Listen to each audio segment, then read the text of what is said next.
Group Session 15, Getting Emotions on Your Side. Quote, I can feel so angry about the dumbest things. Something will set me off, and then my mind goes around and around, and after a while, I can't even remember what made me angry in the first place. End quote. Marjorie. Childhood trauma is an emotional problem. If childhood abuse, neglect, or abandonment had no impact on an individual's emotional experience, it simply wouldn't be the problem that it is. In this chapter, we will explore why people who experienced childhood harm often struggle with emotions. So, what are emotions? In one respect, this may seem like a ridiculous question. Everyone knows what emotions are. Emotions are very much a part of us, and we live with them all the time.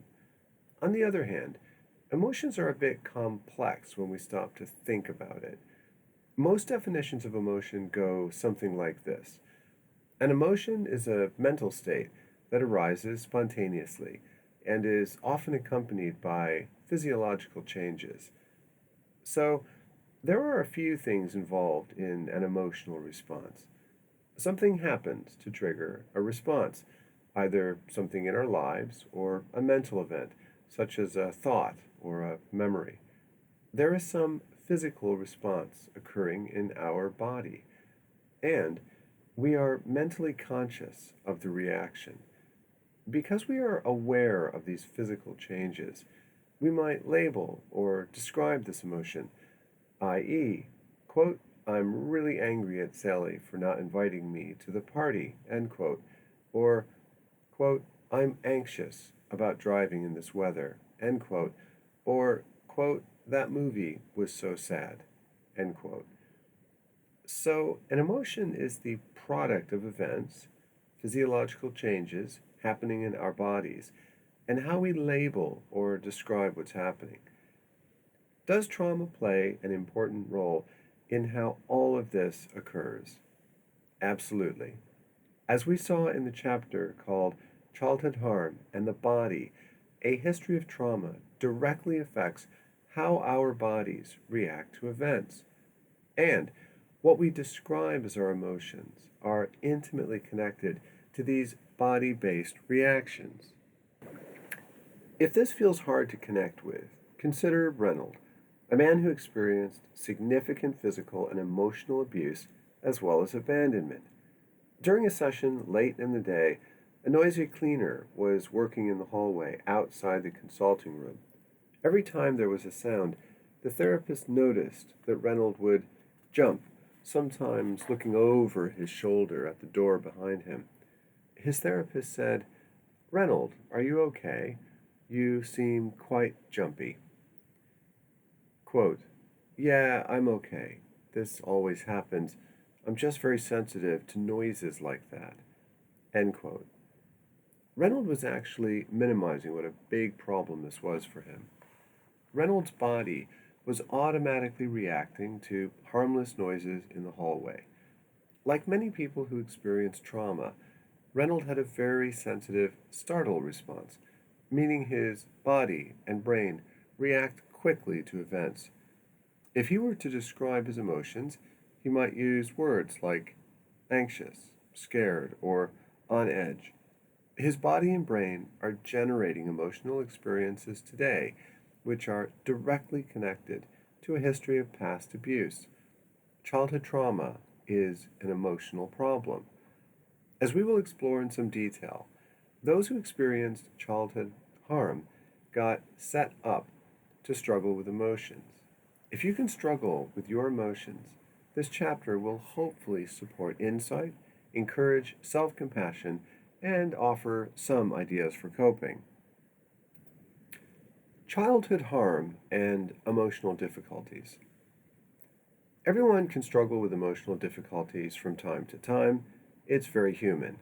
But as we will explore, emotional difficulties can be more common and intense for many who experienced childhood harm. The way that people who experienced childhood harm relate to negative emotions is often quite different from people who did not get abused or neglected. Some can feel frightened by their own emotional lives. This was true of Pete, who was physically and sexually abused. Quote, I'm scared my anger will get out of control. I don't want to hurt people or smash up my apartment, and I don't want to go back to prison either. End quote. Others can be fearful of being afraid. The experience of threat was genuine and significant in the past. As an adult, perhaps they have had panic attacks or suffered from distressing episodes of anxiety. As a result, anxiety is not seen as a normal emotion we experience when doing something new or challenging. Anxiety is viewed as a scary emotion, an emotion which is to be avoided. Everyone can feel low in mood at times. If you weren't abused or neglected, you'll probably see feeling low as part of life's ups and downs, and you'll be confident that things will pick up. But even normal low moods can worry individuals who have experienced bouts of depression. They are scared of going through that again. Also, it's not just negative emotions that can be challenging. This may seem counterintuitive, but many people who experienced abuse or neglect don't trust positive feelings. One individual we worked with captured this issue well. Quote, when I got into art school, I was so happy for about 10 minutes, and then I just felt depressed. Actually, I felt empty. It was weird. Something good was happening. So why was I feeling so bad? End quote. As we will explore, many people who experienced childhood harm are yet again at a disadvantage in terms of feeling confident that they can cope with their emotional lives. Understanding and managing distressing emotions is a skill we are not born with. The skills for understanding and dealing with emotions must be learned, just like any other skill. You will note that we don't mention the emotion of shame in this chapter. This is because shame is such a significant and complex emotion that it deserves a separate chapter. What is emotion regulation? Put simply, emotion regulation is the process of understanding and responding to our emotions. It's sometimes referred to as emotion self-regulation. Emotion regulation can involve accessing emotions, often an automatic process, labeling or describing emotions, or modifying emotions. Emotion regulation is a part of everyday life. It's as common as breathing, walking, or thinking. However, it's worth looking closely at this area because there is evidence that, through no fault of their own, people who experienced childhood harm can have a genuinely difficult time with their emotions. The language used to describe emotional difficulties sounds technical, but hang in there because there are some useful ideas here. Sometimes an individual may feel overwhelmed or flooded by strong emotions like anger or fear. If this is happening, we can say that the emotions are underregulated. This just means we haven't got sufficient control over our emotions. States of underregulation can be frightening, distressing, and confusing. The individual might feel out of control, and sometimes other people can experience the person this way. Natalie spent much of her childhood between a care home and a series of foster placements which never worked out.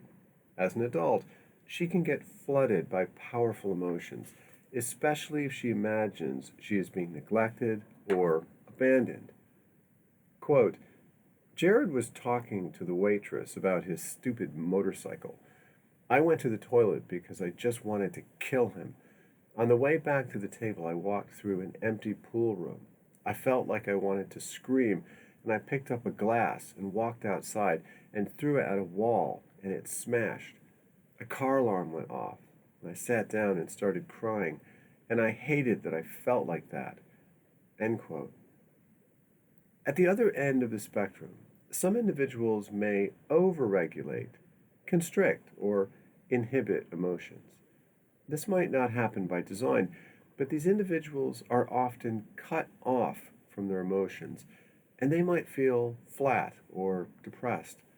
Some depressive states can be less an emotion in itself, but rather a lack of access to emotions. As a therapy group member, Glenn was often very quiet and appeared lost in a fog. During one session, he described what it feels like to have lost access to emotions, i.e., overregulation. Quote, I'm not angry, but I don't feel happy either. I used to care about things like work. I'm just sort of numb. End quote. The term emotional dysregulation is used to describe states in which emotions are either underregulated or overregulated. While over and underregulation of emotion can seem quite different, they are really two sides of the same coin. They are different ways of experiencing emotional problems, which often have roots in past experiences of threat, fear, or loss. And while individuals who experienced childhood harm can have a tendency towards being underregulated, overwhelmed by strong emotions, or overregulated, emotionally numb, it's not this clear cut. It is possible to experience either state at different times. And by discussing emotional dysregulation, we're not talking about the normal emotional ups and downs many people experience. We're talking about confusing emotional states which are genuinely unhelpful and prevent you from getting your needs met. Also, we are not suggesting that everyone is supposed to have some perfect emotional balance. Everyone can have bad days and difficult emotional states. States of emotional dysregulation are more extreme and can relate to problematic anger, immobilizing fear, depression, self harming, dangerous behavior, substance abuse, and disturbed sleep. Emotion regulation skills are simply the skills we use to understand and manage our emotional experience and all that goes with it, e.g., physical sensations, thoughts, impulses, or behavior.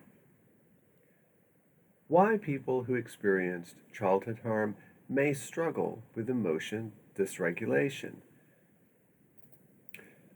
We are not born with the skills necessary for understanding and managing our emotions. We have to learn how to do this. Infants and children are highly dependent on caregivers and their family environments to learn about their emotions and the way their emotional lives connect to their self concept and relationships. People who experienced childhood harm were often at a disadvantage in learning how to cope with emotions and get their needs met. Below are 5 reasons why this can be the case. See what you can identify with. 1. Lack of a secure attachment or emotional attunement. It's normal for children to feel emotions strongly. We have all been in a shopping mall or a supermarket and witnessed a young child losing it while a parent struggles to remedy the situation.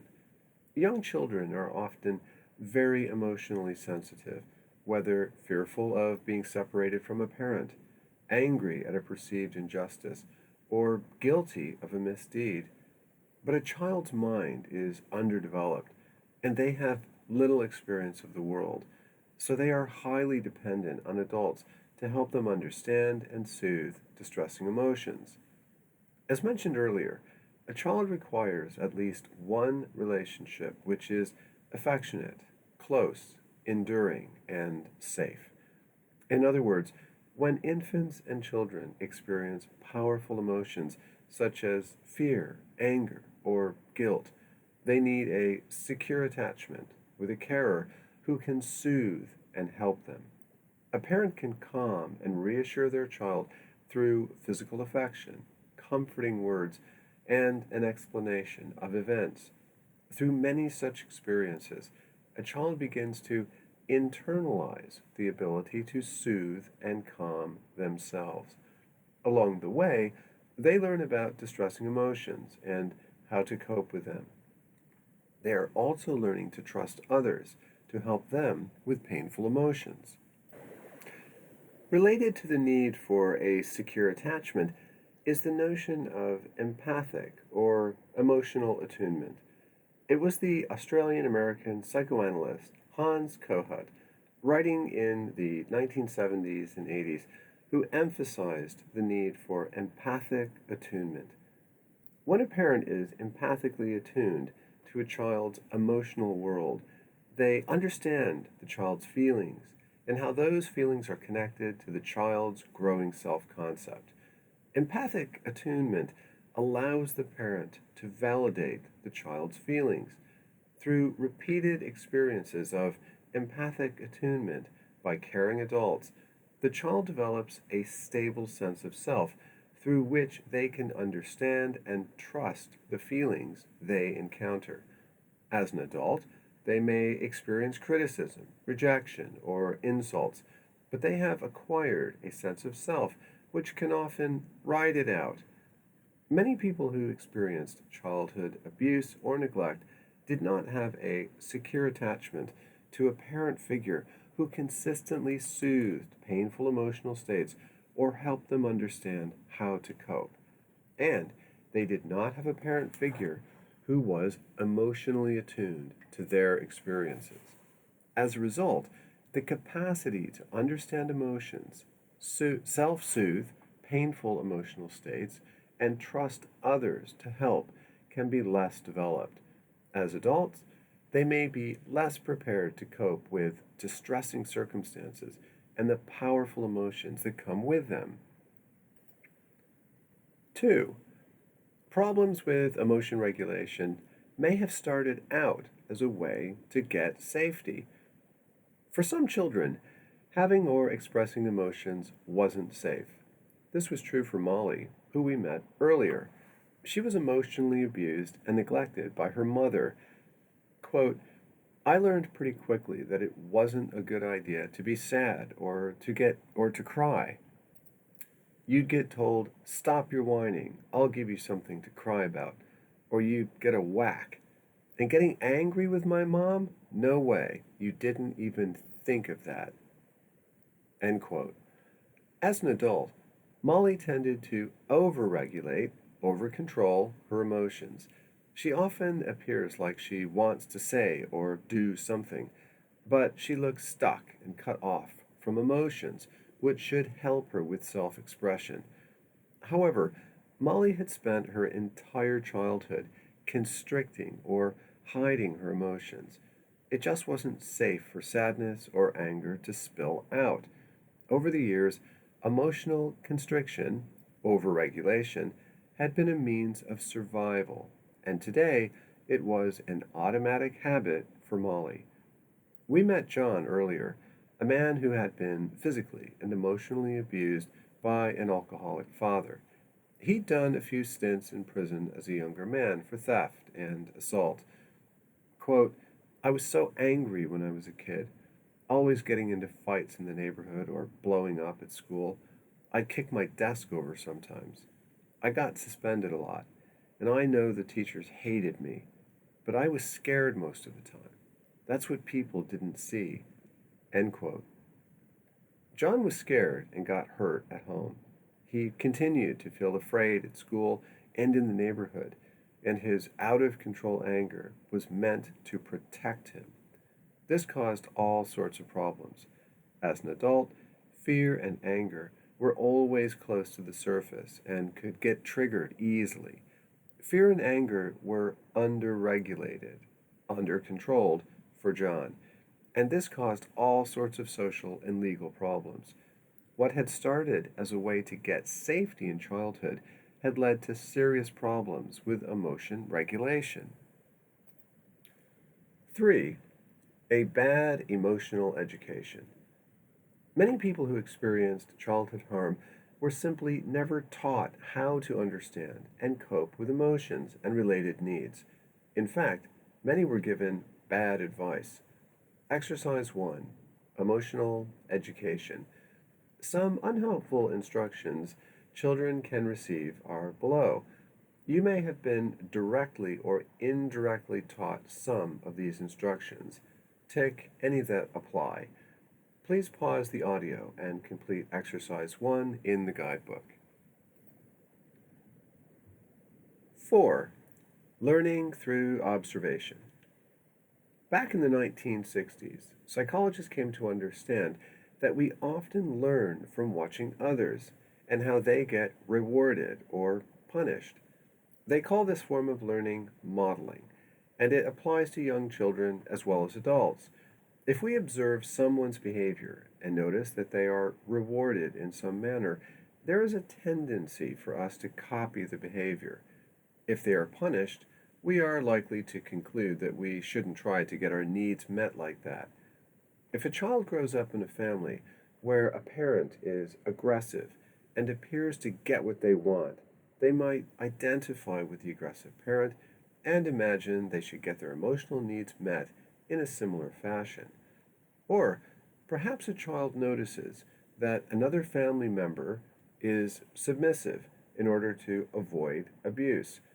They may copy this behavior to stay safe. Terry is a good example. Quote, "My mother was an emotional nutcase. She was always the center of attention, and if she wasn't getting what she wanted, she'd scream at everyone in the house. We were all terrified of her as kids, and my dad just wanted a quiet life. He never stood up to her, and he'd disappear a lot. I copied my dad.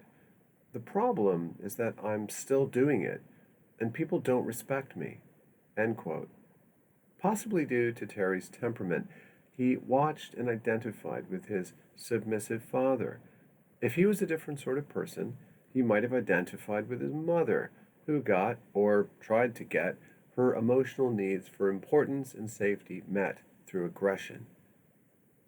Exercise 2. What were you taught through observation? Did you learn how to cope emotionally and get your needs met by watching significant others? If so, how did this happen? Please pause the audio and complete exercise 2 in the guidebook. 5. What did you learn about conflict? Your childhood experiences may have led you to conclusions about emotions that made sense back then, but are less helpful today. Exercise 3. What did you learn about conflict? Tick the statement below which makes emotional sense to you. Don't tick the statement which you think is a correct answer, but the statement which feels true. Please pause the audio and complete exercise 3 in the guidebook. Many people who experienced childhood harm tick the first statement because that is genuinely how they have experienced conflict. People got hurt or dominated, and the only resolution was that somebody won and somebody lost. Many simply believe that conflict must involve destructive expressions of anger, fear, and guilt. Such individuals might conclude that conflict should be avoided, or if there is conflict, they'll sure as hell have to win or limit the damage. However, conflict is a normal part of all important human relationships, and differences in opinion or needs will occur. For some people, a feature of recovery is discovering that it's possible to have conflict in ways which support understanding, resolution, compromise, and closeness. Choosing relationships with people who can manage conflict with sensitivity can be a feature of this. Exercise 4. Why might you struggle with emotion regulation? Please pause the audio and complete exercise 4 in the guidebook. 2 myths about emotions. You are welcome to agree or disagree with what follows. There are a couple of myths about emotions. The first myth is that You should always trust your emotions. Some people firmly believe this. They will say things like, "How can your emotions possibly be wrong?" It's not so much that emotions can be wrong. Sometimes we should trust our emotions and allow them to act like a good guide. However, other times emotions can be misleading or unhelpful. Saying you should always trust your emotions is like saying you should always trust people. Some people you should trust, other people you shouldn't. If emotions like fear or anger are based on a realistic appraisal of events, they can provide us with essential information and should be trusted. However, emotions like anger or fear can also be driven by past experiences of trauma and may not be realistic in our present circumstances. More about this in a moment. The second myth is that distressing emotions like fear, anger, guilt, and sadness are necessarily bad or destructive. It's understandable that people who experience childhood harm will believe that certain emotions are simply bad or harmful. Their experience of these emotions during childhood probably was bad, but emotions that feel bad can also be important and necessary, which we explore below. The value of all emotions. Humans evolved as biological and social beings, and our emotions evolved right along with us. All emotions, whether they are positive or distressing, are designed to help us in some way. Being able to experience all emotions is essential for two reasons. Emotions, one, help us understand or read a situation, and two, put us in touch with our needs and motivate us. All emotions were designed to be our friends. This can seem like an unusual idea for some people who, through traumatic experiences, may believe that certain emotions, such as anger or fear, are simply harmful or bad. Jeanette grew up in a home where domestic violence was common. Her parents got into fighting arguments, which could turn into physical abuse, and her two brothers often bullied her. Quote, I was at the recycling center, and this guy was complaining about having to pay to drop something off, and I had to get away. I went to the other end of the center, into this shop they have there, and waited until he left. I don't like anger. If someone starts raising their voice, I just react. End quote. For Jeanette, any expression of anger is scary, which is understandable. The problem for Jeanette is that she is cut off from her own feelings of anger as well. In instances where Jeanette is not being treated fairly or with respect, she can't access anger. And so she doesn't realize when she is meant to assert herself or express her needs. Anger is being overregulated or overcontrolled. The chart below explores the helpful expression of certain distressing as well as positive emotions. Please pause the audio and review chart 1 in the guidebook. So, it's important to have access to all emotions because they contain important information. However, emotions such as fear, anger, or guilt can be problematic for many people who experienced childhood harm. Fear can be so out of proportion to any actual threat, underregulated, that an individual will withdraw from others or avoid interesting opportunities. Anger can get misdirected, stuck, chronic, or out of proportion to events. Guilt can be inappropriate, excessive, or stuck, i.e., an individual may feel guilty about events they were not responsible for. Emotion regulation skills. There are many different emotion regulation skills and entire books written on this topic. What follows is just one perspective on emotion regulation skills. So, if you think this area is important for your recovery, there are plenty of additional resources. See the recommended reading section at the end of the book. States of consciousness characterized by positive feelings such as joy, pride, contentment, enthusiasm, or love don't usually require interference. Positive emotions often serve as feedback that we are on the right path and getting our needs met. The only exception to this rule might be instances where positive emotions are driven by substance abuse or behaviors which are in some way self defeating. Emotion regulation skills are normally required when an individual finds themselves in a distressing or painful state, i.e., emotional dysregulation. In such a state, emotions can be overwhelming or out of control, underregulated, or related to numbness, depression, or alienation, overregulated. The emotion regulation skill below is trauma informed, meaning that it was designed with people in mind who experienced past abuse, neglect, or abandonment. It involves three progressive questions to help you reflect and respond to a difficult emotional state.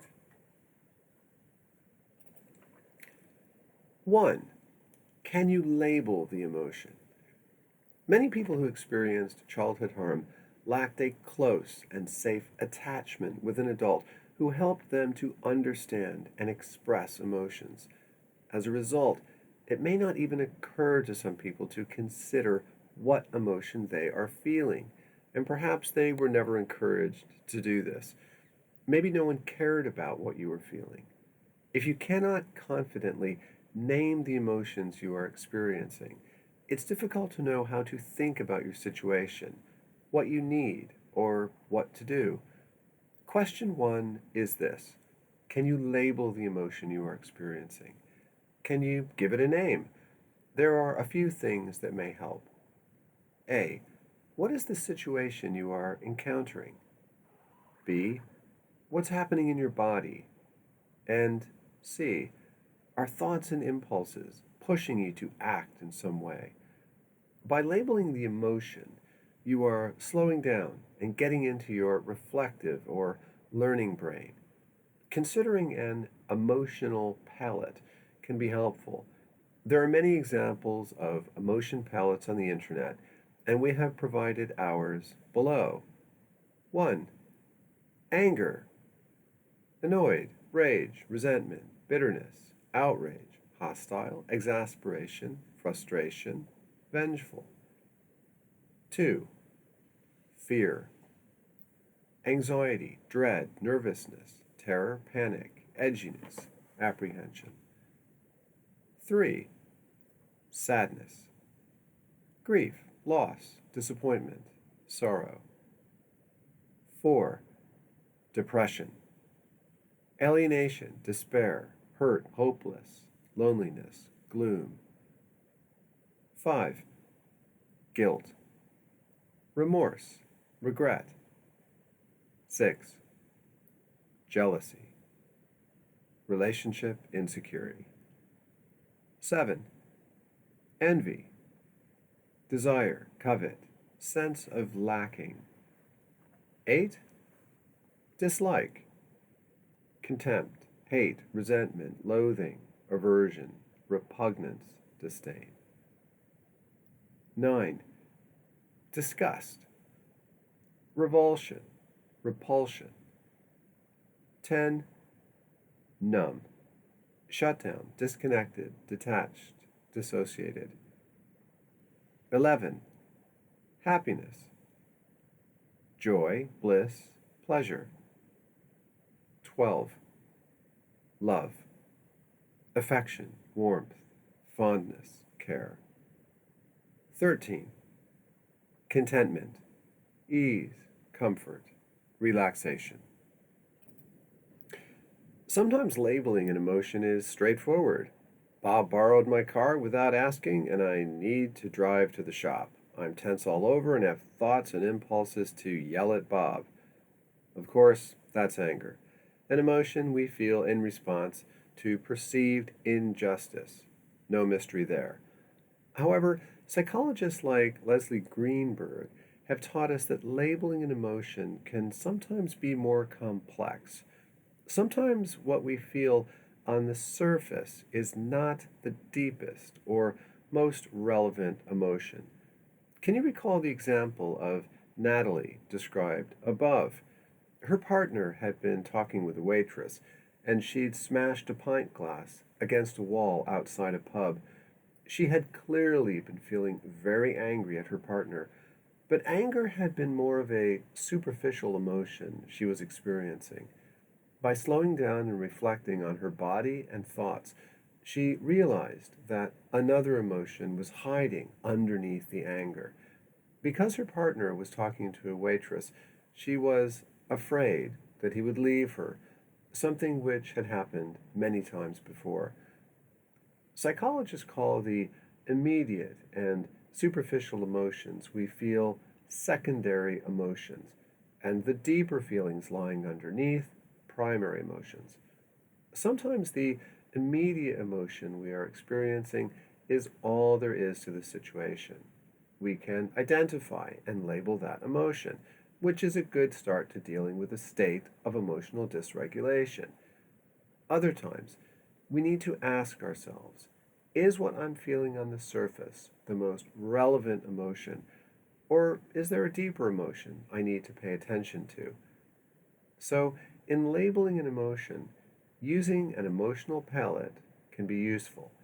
And perhaps don't always take the emotion closest to the surface at face value.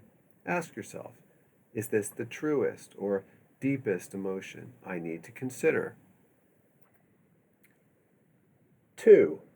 Is my emotional state reality based or is it trauma based? If a person experiences childhood trauma, it doesn't mean that every distressing emotion they experience is trauma based. If someone insults you or steals your phone and you experience anger, that's not necessarily because of your childhood trauma. Feeling anger or violation may well be realistic. That feeling of anger can help you understand that these situations are unfair and may motivate you to assert yourself. If you step into the road and become aware of a car coming at you quickly, experiencing fear is reality based.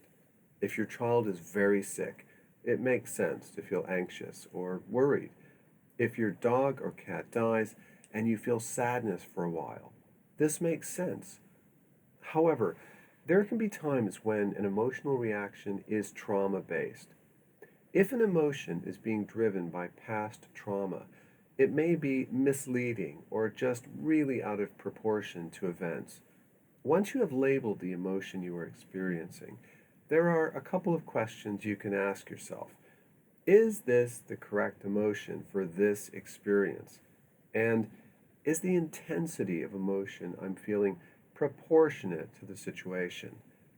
Nancy never had a safe or close attachment with her mother and was abandoned by her father when she was 5. She had a safe and healthy relationship with her partner, Sally, but periods of separation could be difficult. Quote, Sally went out to her book club, and I spent the whole evening feeling really upset. I was angry with her for going out and leaving me alone. I know it doesn't make sense, but I had these angry fantasies of ending our relationship. I was quiet when she came home, and then I was so upset I couldn't sleep. End quote. Nancy had every reason to feel reasonably secure in her relationship with Sally, but childhood experiences of abuse and abandonment were driving the emotion of anger. We met Brandon earlier, a man who was emotionally and physically abused by his mother and bullied at school. Quote, this work colleague of mine had set up a home cinema, and he invited me and a few people over to have dinner and then watch a film. I'd never been to his place. When I'm anxious, I get locked up. like I can't talk. I had a panic attack when I was waiting for the bus, and I texted him and said I had a migraine. End quote. Brandon was pretty upset with himself that he didn't make the get together. The emotion he was struggling with was clearly fear and panic. It's a new situation and an opportunity to develop friendships, something Brandon sorely needed. It's a situation many people might feel some mild anxiety about. However, Brandon's fear is really out of proportion to any threats. The intensity of emotional response was the clearest clue that past experiences of abuse and rejection are in play. So, once you have labeled the emotion, the challenge is to explore whether the emotion is reality based or trauma based. Trauma is very good at convincing you that whatever emotion you are experiencing is the truth.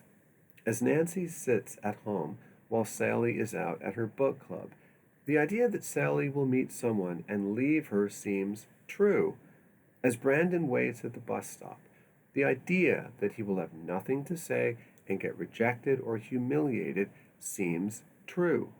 Assuming you are basically safe today, here is a truth that trauma doesn't want you to see.